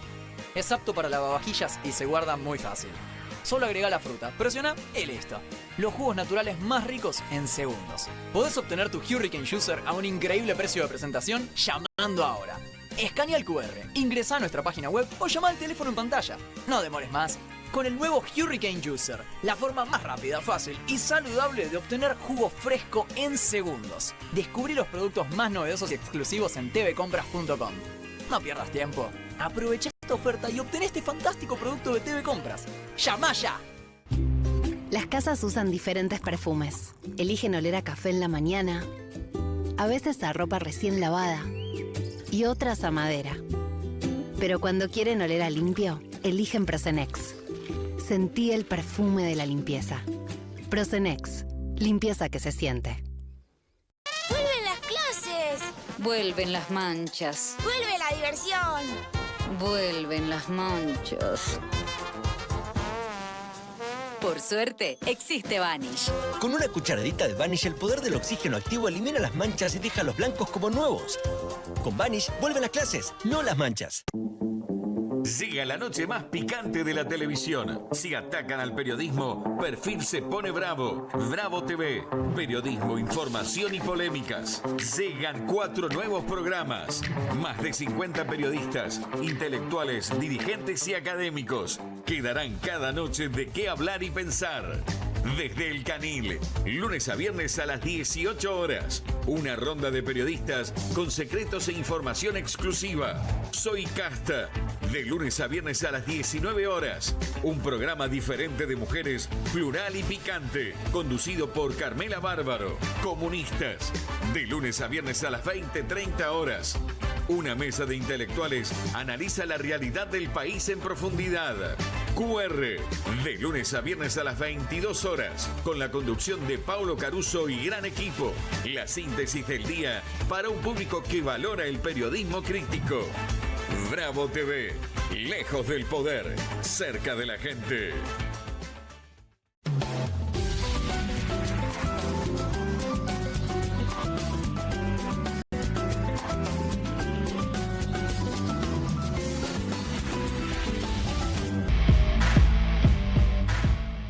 Aquí estamos de nuevo, son las 21:30, estamos en vivo en la pantalla de Bravo TV, hacemos Comunistas, la mesa de debate, análisis y reflexión sobre la actualidad, y te contábamos que hoy más temprano, a través de su vocero Manuel Adorni, el gobierno nacional anunció que ordenaba la desclasificación de toda la documentación vinculada al accionar de las Fuerzas Armadas durante la última dictadura, y señala también Adorni, bueno, al accionar de las Fuerzas Armadas también en otros momentos históricos. Vamos a compartir algo de lo que decía el vocero presidencial. Hoy, 24 de marzo, se conmemora el Día Nacional de la Memoria por la Verdad y la Justicia. Como ustedes saben, el gobierno del presidente Milei tiene un compromiso inclaudicable con los derechos humanos. Y contar la historia completa es una tarea crucial en este camino. Por eso, el presidente instruyó la desclasificación total de toda la información y documentación vinculada con el accionar de las Fuerzas Armadas durante el periodo 1976-1983, así como toda otra documentación producida en otro periodo, pero sí relacionada con el accionar de las fuerzas. Esta decisión responde al cumplimiento del Decreto 4 del año 2010, que, si bien se dictó hace ya 15 años, nunca fue implementado completamente. Esto implica el traspaso absoluto de estos archivos en manos de la CIDE, la Secretaría de Inteligencia del Estado, a la órbita del Archivo General de la Nación, organismo encargado de la conservación y consulta de documentos históricos. Durante décadas, los archivos en manos de la CIDE permanecieron en las sombras y solo los gobiernos de turno tuvieron acceso a esta información secreta. A pesar de eslóganes vacíos sobre su compromiso con la verdad, la memoria y la justicia, estos documentos fueron utilizados como un botín de guerra, vaya a saber uno con qué objetivo. De esta manera, y por decisión del presidente Milei, los archivos relacionados al accionar de la última dictadura militar pasarán a estar al servicio de la memoria y no de la manipulación política. Esta iniciativa puede resultar novedosa para la Argentina, pero no lo es a nivel mundial. En muchos países del mundo ya se ha avanzado en procesos de desclasificación. Por ejemplo, en Estados Unidos recientemente se han liberado documentos sobre operaciones encubiertas, crímenes de guerra y asesinatos políticos de figuras claves, como por ejemplo John Fitzgerald Kennedy. Bueno, ahí tenías parte de lo que decía hoy Adorni. ¿Cómo interpretar esta decisión del gobierno? En principio, digo, que haya acceso a información que estuvo vedada hasta el momento, parece una buena noticia, pero... Sí, yo no tengo mucha información más que lo que trascendió. Lo que no entiendo es por qué la CIDE, porque por ejemplo, cada fuerza tiene su archivo. Nosotros teníamos parte del proceso de justicia y esta área que disolvieron, que era importantísima para los juicios, tenía que ver con el trabajo sobre los archivos del Ministerio de Defensa, de las tres fuerzas, ¿no? El Ejército, la Fuerza Aérea y la Armada. De hecho, se habían formado equipos especializados en poder identificar parte del código, de la forma de comunicarse dentro de cada una de las fuerzas, y eso permitió, te pongo un ejemplo, ¿no? Que un represor que estaba siendo investigado por haber entregado una beba para la apropiación, poder vincularlo a la ex-ESMA, ¿no? A la ESMA en esa época. Si vos ibas al expediente del represor, el represor durante ese tiempo estaba en otra provincia. Su expediente lo ubicaba en otra provincia, por lo tanto la justicia a partir del expediente no tenía ninguna posibilidad de probar su participación en el hecho. ¿Qué pasa? Este equipo empieza a trabajar con todos los que sí estaban imputados, que se los había ubicado en Capucho, en Capuchita, identifican en una cantidad de documentación una firma administrativa, te digo, por ejemplo, firmó unas vacaciones o una cuestión administrativa de la compra de determinado material en la fecha en la cual se da la apropiación. Por lo tanto, vos tenías los archivos, los expedientes, pero sin el equipo que puede interpretarlo no te servía. Cuando el equipo se pone a trabajar, identifica que este represor efectivamente por otros expedientes estaba en la ESMA, fue condenado a cadena perpetua. Claro. Digo, eso es lo que nosotros teníamos, pero ¿qué pasa? Digo, al menos lo que escucho es que la CIDE va a pasar al archivo lo relacionado al accionar de la dictadura, pero los archivos que son de la CIDE, porque la CIDE no tiene los archivos de las Fuerzas Armadas. O sea, hay archivos que permanecen clasificados y que... Las Fuerzas Armadas, por supuesto. Claro. Nosotros, durante los años del gobierno de Néstor y particularmente de Cristina, se desclasificaron muchos archivos. Por supuesto que no todos, de hecho fueron apareciendo... yo entiendo que hay una alusión ahí que no es inocente de parte de Adorni a el decreto de 2010 que él dice nunca fue llevado a la práctica totalmente, ¿no? Claro. No dice que no fue llevado a la práctica. Totalmente, claro. Pero ¿a qué está apuntando cuando dice eso? Creo que la clave está ahí. Mira, los trabajadores de los centros de memoria denuncian, entre otras cosas, que en el Archivo Nacional de la Memoria ahora lo dirige una persona que se llama Natalia Oriolo, que es experta en criptomonedas, mientras echaron a todas las personas que podían hacer el trabajo del que habla Victoria. Lo bien que les hubiera venido una experta en criptomonedas en otro lugar. En otro área, no en esta. Efectivamente. Mi impresión también, salíamos para la marcha, lo conversé con Miriam Bregman, que tiene alguna experiencia en los juicios, me dice, mira, lo leí también al pasar, me da la impresión, y eso es lo que expuso públicamente, que van a tirar una documentación hacia el voleo y no un trabajo sistemático de desclasificación de archivos, que es un reclamo histórico de los organismos de derechos humanos desde siempre, que debería haberlo hecho mucho más el Estado argentino, transparentemente y con personas idóneas, con las víctimas, con profesionales, etcétera. Y me da la impresión que es un poco el método de este gobierno, que es agarrar una demanda que surge o que estuvo histórica y decirle, lo vamos a hacer nosotros. Si uno lo sigue escuchando a Adorni, lo que dice después, que en realidad el gobierno va a dictaminar que en un caso de un militar... Ahora lo vamos a escuchar, Claro, bueno, que en ese caso Viola, atacado por el ERP, dice que en ese caso lo va a declarar como un delito de lesa humanidad. ¿Querés que lo escuchemos? Bueno, escuchémoslo. Escuchémoslo, por favor, porque tenemos ese fragmento también de las declaraciones del vocero presidencial. Adelante. De contar la historia completa, se reconocerá ante la Comisión Interamericana de Derechos Humanos que el atentado del Ejército Revolucionario del Pueblo, más conocido como ERP, a la familia del capitán Humberto Viola fue un crimen de lesa humanidad. En este atroz atentado, ocurrido el 1 de diciembre de 1974 en Tucumán, un grupo de guerrilleros, con escopetas y ametralladoras en mano, interceptaron el auto en el que el capitán viajaba con su familia.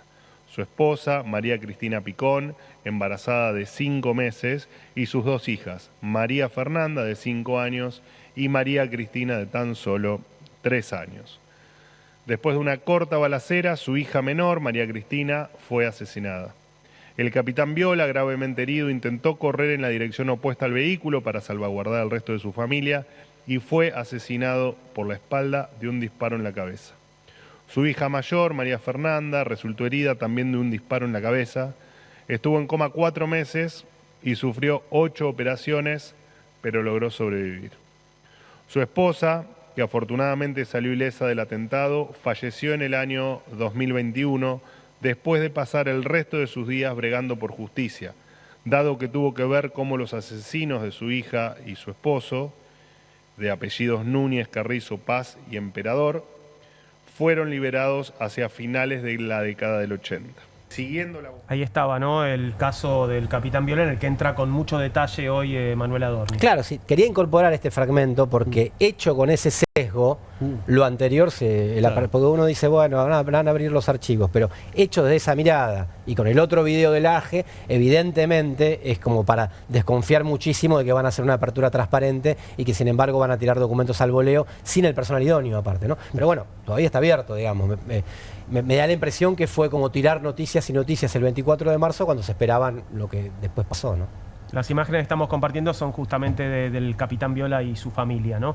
Bien, es, como se dice, una noticia en desarrollo, ¿no? Todavía no sabemos qué es lo que viene detrás de esto, pero uno intuye algún tipo de jugada, Sí, ¿no? sí, y la vocación que tienen por establecer que ese hecho es un crimen de lesa humanidad. Pero Digamos, tiene que establecer la justicia. lo tiene no un gobierno, no un gobierno de turno. Digo, y tratados internacionales. Y tratados ¿no? internacionales, y exactamente, más en el sentido contrario. Son los herederos de Patricia, de cómo la llamaba Cecilia Pando, iba a decir Patricia Bullrich. Digo, son los herederos de Cecilia Pando. Digo, un personaje que en una época parecía casi como una rémora del pasado y ahora con un discurso más sofisticado, digo, se montan sobre ese dispositivo. Hay algo interesante que quería comentar, porque Adorni trae la cuestión de que en Estados Unidos se está practicando esta cuestión de desclasificar documentos, y hay un documento del año 78 en el Archivo de Seguridad Nacional de la Georgetown University que revela que los militares argentinos, hay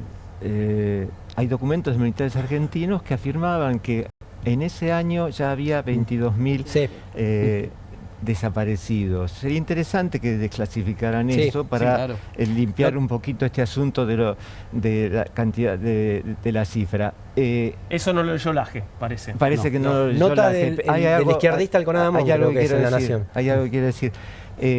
La cifra de 30.000 es una cifra abierta, como Bien ha dicho Martín Coban, es claro. una cifra abierta. ¿Por qué? Porque hay desaparecidos. Entonces no nos interesa a nosotros la contabilidad, nos interesa la cuestión de que hay desaparecidos y que el Estado es el que tiene que dar la razón y qué pasó con esos desaparecidos.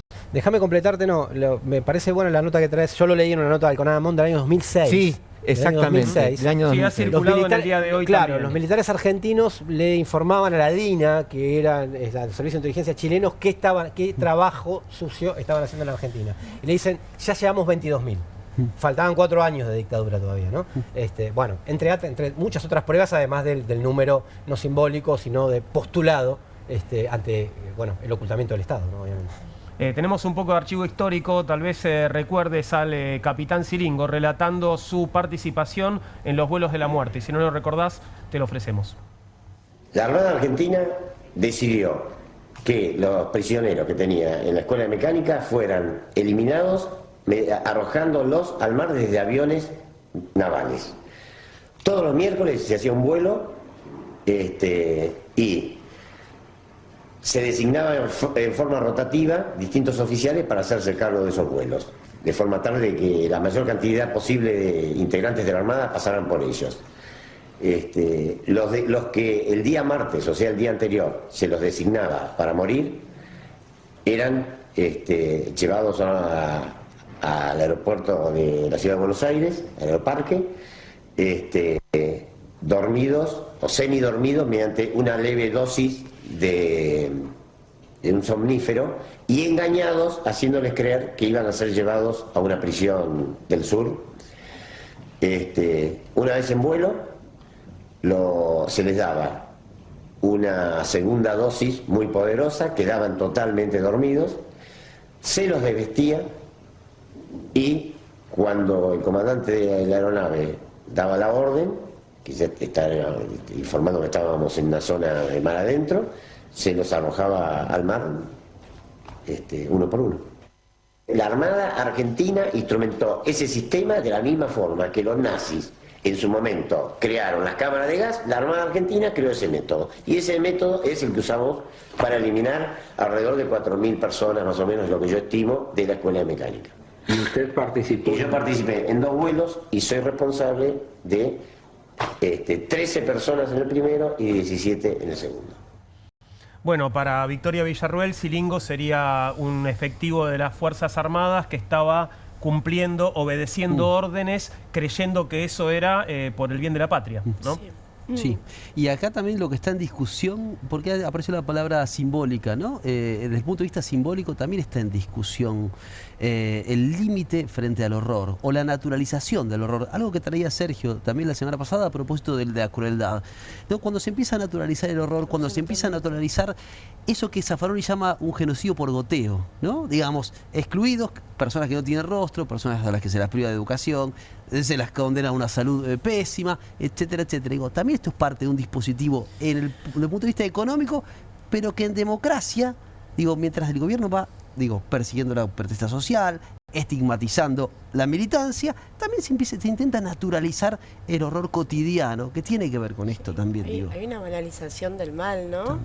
Porque desde que comenzaron a cuestionar las cifras, bueno, ya directamente este posicionamiento del gobierno nacional que ataca todo el tiempo la memoria de personas que no están, que no tienen voz, que no tienen ni siquiera cuerpo para defenderse, también se instala o crece permanentemente el discurso de odio, ¿no? Los discursos de odio con mucha fuerza, la anulación del otro. Yo, bueno, en mi otra vida, digamos, me pasó, yo tardé desde que me encuentran las abuelas prácticamente casi 7 años en poder decir mi nombre, porque realmente para mí no había vida del otro lado.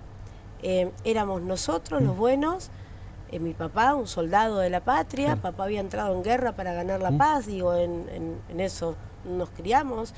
Pero del otro lado no había un otro que pensaba distinto, era una otredad. Era como una pared. Del otro lado era una gran mancha, ¿no? Estaban estaba la política, estaban las madres, las abuelas, todo lo que era distinto a nosotros estaba del otro lado. Entonces, perdón, la política aparte está de un lado solo, ¿no? Es como del otro lado. Claro, existe la política, existe lo apolítico, ¿no? El bien, digamos, Claro. supuestamente lo nuestro no era político, supuestamente los asados de Germán con todos sus subalternos, chicos muy jovencitos, ¿no? Contando con detalles la inteligencia previa a los operativos, el desarrollo del operativo, el tormento, las violaciones. Digo, yo era una niña, pero tengo mucha memoria, lo escuchaba y eso estaba bien, eso era lo bueno. Del otro lado estaba el otro, era lo otro, ¿no? Entonces cuando a mí me encuentran las abuelas, cuando la justicia me confirma mi identidad, lo primero que yo sentía era que mi sangre estaba sucia. Yo tenía mucha vergüenza de salir del juzgado y decirle a mi marido, al papá de mis nenes, que yo era hija de la subversión. Claro. Digo, entonces, después tardé 7 años en entender que había subversivos y después que tenía nombre, pero siempre mamá y papá como el bien puesto en Tetraf, hasta que la verdad por fin me permitió entender que el bien estaba en otro lugar, que en el tormento y en el cuartel lo que sucedía era atroz, y ahí poder definir que nunca más íbamos a poner en valor tanta crueldad, ¿no? Entonces, hoy nuevamente pasa esto y me parece que es imperceptible, porque antes vos los veías, digo, yo a veces discuto y te dicen, bueno, pero no es tan así, claro, es cierto, no bajan del Falcon, Claro. No te pintan la puerta de tu casa, pero hoy te atacan desde las redes sociales, te estigmatizan, Perdóname, te hacen víctima de... han atacado la casa de una docente universitaria Sí, hace muy pocos días, es ¿no? tremendo, entonces todo se puede, todo se puede, entonces hay que ver si esta historia es tan así, ¿no? Que en definitiva es lo que este gobierno quiere instalar, hay que ver si son 30.000, Hubo una más, frase menos. decisiva en aquellos años que instalada en el sentido común permitió y habilitó toda esa crueldad, que fue el algo habrán hecho. Claro. Y que sumó al entorno de familiares y amigos de un desaparecido en el aislamiento, en la soledad y en la vergüenza. Fue parte de toda una construcción de un sentido común aliado al terrorismo de Estado. Y en esto hay una suerte de aprendizaje que debemos tomar, porque efectivamente la historia de la humanidad ilustra de que por momentos las sociedades caen en esta suerte de locura cruel. Vos sabés que yo tengo sentimientos encontrados cuando veo estos videos, ¿no? Porque, bueno, seguramente para muchas víctimas es un tema, ¿no? O sea, pero a la vez siento como que uno dice, bueno, lo escucha todo ese discurso largo que hace Laje y pone este video y se terminó la discusión. No, todo lo otro son palabras, porque esto es una confesión. Sí, claro. Me pasó con la película argentina 1985, el testimonio de Adriana Calvo, entonces era como que, y la fue a ver mucha gente. Y esto coincidente con lo que percibí hoy, me pareció, que había muchos jóvenes chicos, adolescentes, secundarios, porque hace 1 año y medio que estamos discutiendo si se ganaron los corazones y las almas de los jóvenes y que los jóvenes son los más fuertes. Eso está cambiando en las encuestas en términos numéricos, digo, ¿no? Pero me parece que hoy también, entonces a veces también sirve que se vuelvan estas cosas, esta memoria, aunque vuelva de esta manera tan tremenda en un sentido, para nada. Me reconforta un poco lo que decís, porque hablábamos fuera de aire, en realidad con Victoria, de bueno, lo viejitas que están las madres, las abuelas, y bueno, si funciona o está presente ese recambio generacional, ¿no? La presencia de chicos en la manifestación de hoy es esperanzadora en ese sentido. Quiero que revisemos un archivo histórico que todos conocemos, pero que vale la pena que veamos una vez más hoy, y les voy a pedir una pequeña reflexión final a mis 4 camaradas de esta noche. Escuchá el juicio de las juntas y ese alegato final. Jueces, quiero renunciar expresamente a toda pretensión de originalidad para cerrar esta requisitoria. Quiero utilizar una frase que no me pertenece, porque pertenece ya a todo el pueblo argentino. Señores jueces, nunca más. Silencio en la sala. Silencio.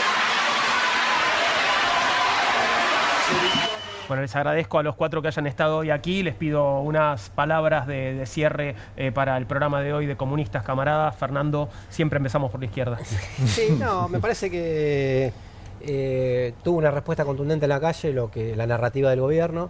No creo que el discurso de Estado sea es performativo, pero no creo que sea parte del promedio de la sociedad, que la sociedad es otra cosa, que está cambiando en un sentido contrario a eso, y bueno, pero bueno, obviamente que sigue abierto, ¿no? Sergio. Bien, creo que hoy se dio cita uno de los mejores episodios de que puede producir la comunidad argentina, en paz, bregando por la vida, buscando justicia, memoria, verdad. Es lo mejor que podemos producir.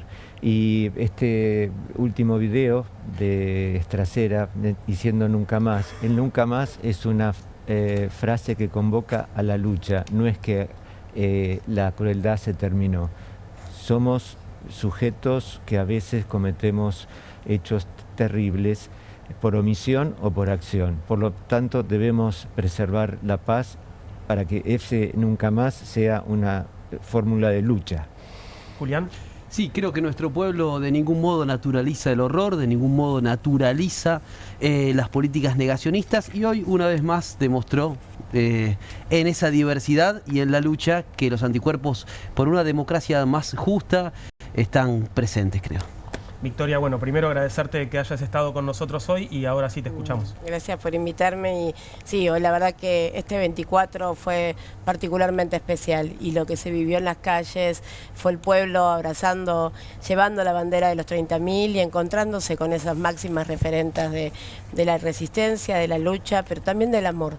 Creo que a toda esta crueldad, todo este odio, toda esta violencia a la que nos invitan todos los días, nosotros podemos responder con trabajo sostenido, como nos enseñan las abuelas y las madres, pero también con amor. Yo creo que el amor vence, yo estoy convencida de eso. Gracias, Victoria. No, gracias a los cuatro por haber estado esta noche en Comunistas. Ya llega QR a la pantalla de Bravo TV después de esta pequeña pausa.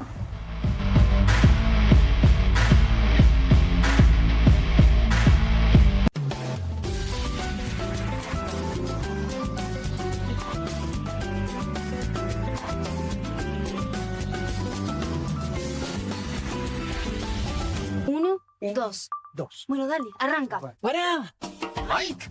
¿Van a hacer el video con el inodoro con manchas de sarro? Pero si siempre uso lavandina. Eso no lo remueve. ¿Por qué no probás limpiando con Harpic?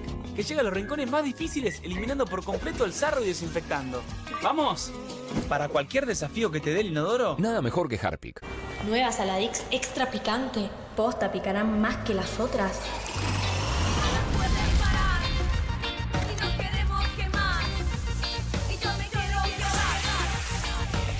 Porque tus ganas de picante son imposibles de apagar. Nueva Saladix extra picante. ¿Qué hacen tus manos por tu familia cada día? Nos llevan, nos traen, nos alimentan y cuidan de quienes más amamos. Hacé algo por ellas también. Espadol es el único jabón con el poder antibacterial de Espadol que protege tus manos y a tu familia. Recomendado por la Sociedad Argentina de Medicina. Porque solo Espadol es Espadol. Qué bien me caen los que viven como si nadie los estuviese mirando. El que no es tímido ni a palos. La que no se queda en el fueguito. El orgulloso de lo suyo. Y las que se animan al show sin autotune. ¿Y vos? ¿Vivís como si nadie te estuviese mirando? Confía en tu frescura. Topline. Seguí la línea de tu frescura. Las casas usan diferentes perfumes. Eligen oler a café en la mañana, a veces a ropa recién lavada y otras a madera. Pero cuando quieren oler a limpio, eligen Prosenex. Sentí el perfume de la limpieza. Prosenex, limpieza que se siente. Córdoba es cada vez más fácil de llegar. Muy fácil de recorrer y disfrutar. Pero sobre todo, muy fácil de compartir. Vení a Córdoba. Disfrutamos fácil.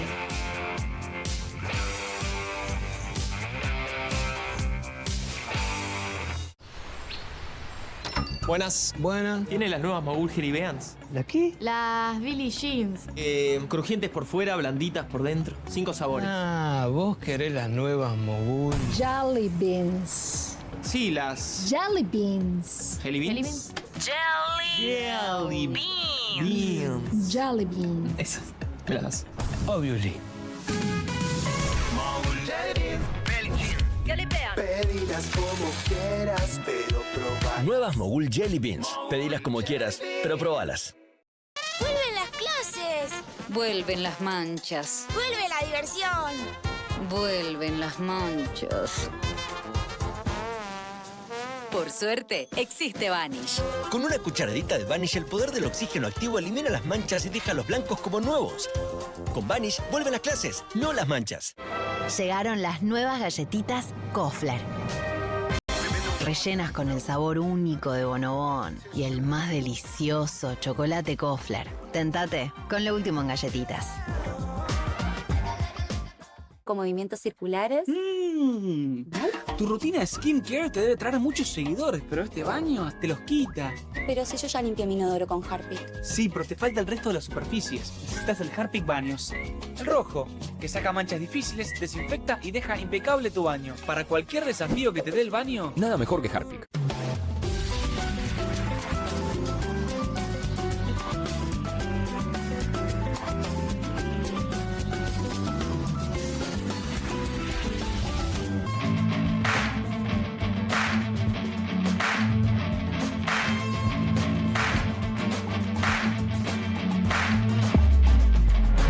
Bien, aquí estamos para despedirnos ya del Comunistas de hoy. Esperamos que lo hayas disfrutado. Faltan 3 minutos para las 10 de la noche y ya está todo el equipo de QR preparándose. Está Pablo Caruso allí en el estudio de al lado. ¿Cómo estás, Pablo? ¿Todo bien? Buenas noches. Hola, Juan. Buenas noches. Me alegra escucharte muy bien.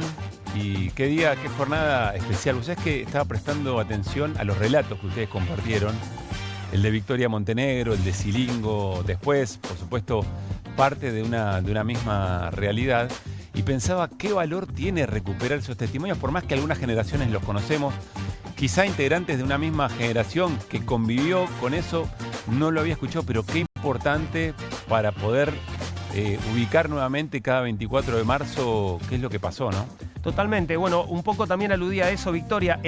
O sea, la memoria es un trabajo también, ¿no? Digo, sostener la memoria colectiva es un trabajo. Entonces, estos archivos que tal vez nosotros vimos muchas veces deben ser repetidos. Sí. Tenemos que seguir poniéndolos en pantalla, tenemos que seguir invitando a que sean vistos, a que sean escuchados, porque la verdad es que, como dice Mirta, el público se renueva también, Pero ¿no? Totalmente. Quizá dimos por sentadas algunas cosas que no habría que haberlo hecho. O quizá en algún momento empezamos a hablar sobre, ahora en un ratito, en la apertura de QR, voy a hablar con qué dialoga cada 24 de marzo de cada año distinto, ¿no? Y por supuesto está vinculado con las cosas de su presente. Pero, sin embargo, este es el origen. Estos relatos son sobre lo que después se construyó la política de memoria, verdad y justicia. Me pareció muy valioso que se tomaran el tiempo para hacerlo, Juan. Totalmente. Bueno, yo creo que valió la pena. Me voy contento del programa de hoy y también ilusionado por este dato que compartía Victoria y, bueno, mis compañeros de mesa que estuvieron en la plaza. La presencia de jóvenes, ¿no? La presencia de muchos chicos marchando junto a ancianos, junto a gente de nuestra edad. Bueno, un cruce generacional muy interesante. Sumamente interesante, porque además nos invita a pensar que la juventud no está en un lugar determinado, ¿no? Que la juventud está aquí, que la juventud puede estar pensando algunas cosas de otra manera, pero la juventud no es un partido perdido, ni muchísimo menos. Y es diversa, ¿no? Digo, es diversa, la verdad que sí. Es muy diversa, por suerte. Pero a veces nos quieren hacer creer otra cosa, ¿viste? Sí, como y que tiene dueño, ¿no? Sí, o como que algunas cosas ya está, era de gente de otro tiempo, pero que ahora la realidad se puede pintar de otra manera. Bueno, ahí está esa complejidad, me gustó lo que dijiste. Es diversa y es compleja, y bueno, y en el vínculo intergeneracional esa complejidad hay que abordarla, hay que pensar las maneras de hacerlo para no olvidar, para poner siempre sobre la mesa qué fue lo que ocurrió. Las diferencias entre los delitos de las organizaciones guerrilleras y el terrorismo de Estado y los delitos de lesa humanidad. Parece que hay que seguir hablando de eso como si, bueno, como vos decís, con los públicos que se renuevan. Totalmente, digo, y esta idea de que, bueno, tenemos que fijarnos qué cosas estamos presuponiendo, qué cosas estamos dando por sabidas, ¿no? Tal vez hay que retroceder unos pasos y volver a contar lo que ya fue contado otras veces, ¿no? Volver a cantar la misma canción. Me quedo, Juan, con lo que decía Fer Rosso. Vos le preguntabas por el tema de la desclasificación de archivos Y vos decías, noticia en desarrollo. Sí, porque primero es el mismo gobierno que produjo el video como el 24 de marzo anterior, tratando de provocar. Pero por otra parte, se tratará de una desclasificación necesaria que vienen reclamando los